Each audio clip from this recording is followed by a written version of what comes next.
अरे दोस्तों, मेरे YouTube चैनल धार्मिक कथा शौकी में आपका हार्दिक स्वागत है। मैं आज आपको गणेश चतुर्थी व्रत कथा सुना रही हूँ। तो जो भाई बहन चैनल पर पहली बार हैं, प्लीज़ चैनल को सब्सक्राइब करें एवं वीडियो को लाइक ज़रूर किया करें। और जो गणेश के भक्त हैं, प्लीज़ कमेंट में श्री गणेशाय नमः ज़रूर लिखें। संकष्टी चतुर्थी व्रत कथा। जो व्यक्ति नियम अनुसार संकष्टी गणेश चतुर्थी का व्रत करता है, उसे गणपति बप्पा की कृपा से यश, धन, वैभव, अच्छे स्वास्थ्य की प्राप्ति होती है। व्रत रखने वाले गणेश चतुर्थी की व्रत कथा पढ़ना बिल्कुल भी ना भूलें। संकष्टी चतुर्थी का व्रत भगवान गणेश की कृपा पाने के लिए रखा जाता है।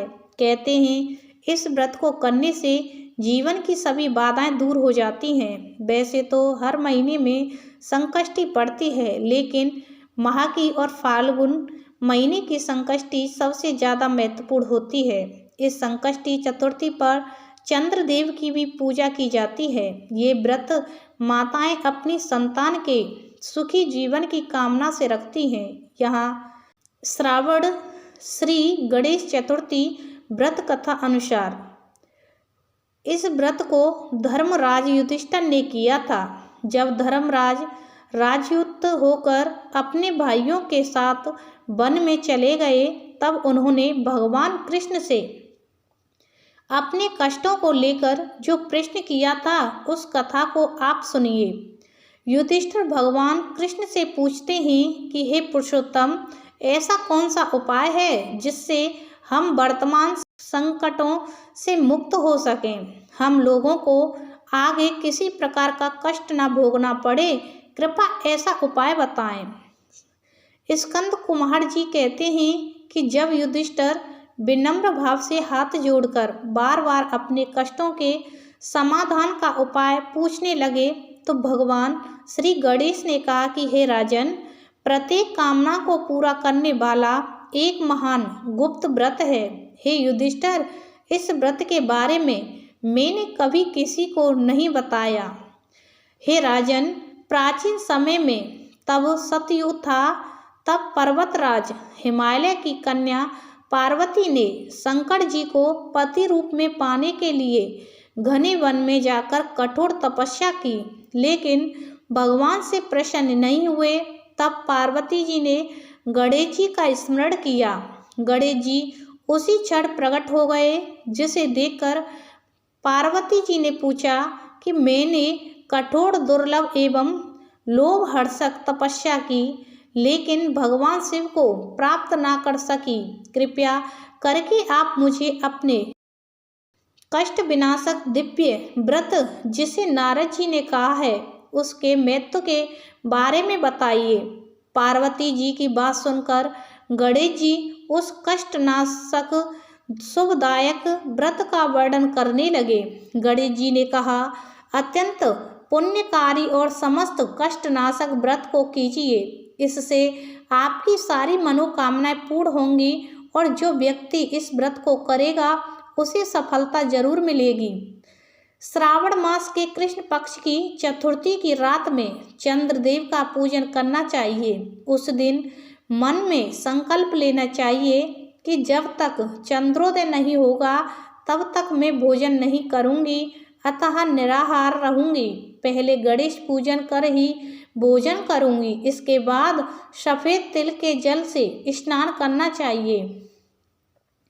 फिर मेरा पूजन करने के बाद अपनी सामर्थ्य अनुसार सोने, चांदी, तावे या मिट्टी के कलश में जल भरकर उस पर गणेश जी की प्रतिमा स्थापित करनी चाहिए। वस्त्राच्छोदन करके अष्टदल कमल की आकृति बनाए और उसी मूर्ति को वहां स्थापित कर दे। इसके बाद षोडश उपचार विधि से पूजन करें। प्रतिमा का ध्यान करते हुए कहे, हे लंबोदर, 4 भुजा वाले, 3 नेत्र वाले, लाल रंग वाले, हे नील वर्ण वाले, शोभा के भंडार, प्रसन्न मुख वाले गणेश जी, मैं आपका ध्यान करता या करती हूँ। हे गजानन, मैं आपका आवाहन करती हूँ। हे विघ्नराज, आपको प्रणाम करती हूँ। यह आसन है। इसके बाद कहे, हे लंबोदर, यह आपके लिए पाद है।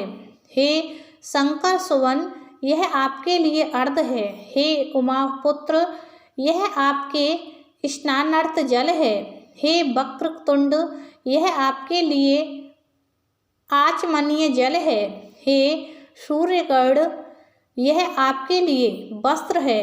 हे सुशोभित, यह आपके लिए यज्ञोपतित है। हे गणेश्वर, यह आपके लिए रोली चंदन है। हे विघ्न विनाशक, यह आपके लिए फूल है। हे विकट, यह आपके लिए धूप बत्ती है। हे वामन, यह आपके लिए दीपक है। हे सर्वदेव, यह आपके लिए लड्डू का नैवेद्य है। हे देव, यह आपके निमित्त फल है। हे विघ्नहर्ता, यह आपके निमित्त मेरा प्रणाम है। प्रणाम करने के बाद क्षमा प्रार्थना करें। इस तरह से 16 उपचार पूजन करके भगवान को भोग लगाए। हे देवी, देसी घी से 15 लड्डू बनाए।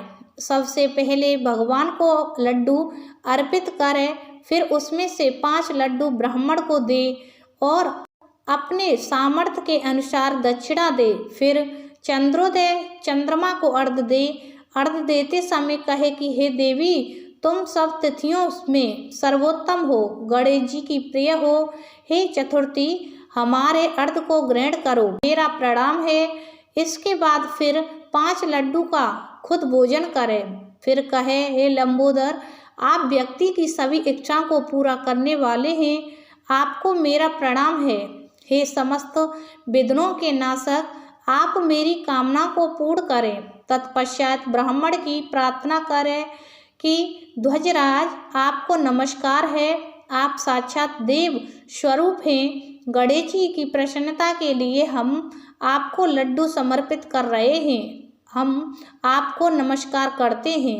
इसके बाद ब्राह्मण को भोजन कराकर गणेश जी से प्रार्थना करें। प्रार्थना करके प्रतिमा का विसर्जन कर दे और अपने गुरु को अन्न, वस्त्र आदि और दक्षिणा के साथ मूर्ति दे दे। विसर्जन करते हुए कहे, हे देवों में श्रेष्ठ गणेश जी, आप अपने स्थान को प्रस्थान कीजिए और इस व्रत पूजन का फल दीजिए।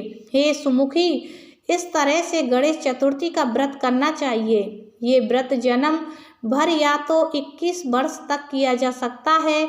यदि इतना करना भी संभव ना हो तो 1 वर्ष तक इस व्रत को करें।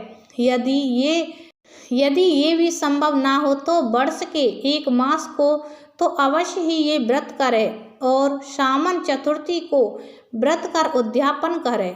तो ये गणेश चतुर्थी व्रत कथा हुई समाप्त। बोलो गणेश जी महाराज की जय।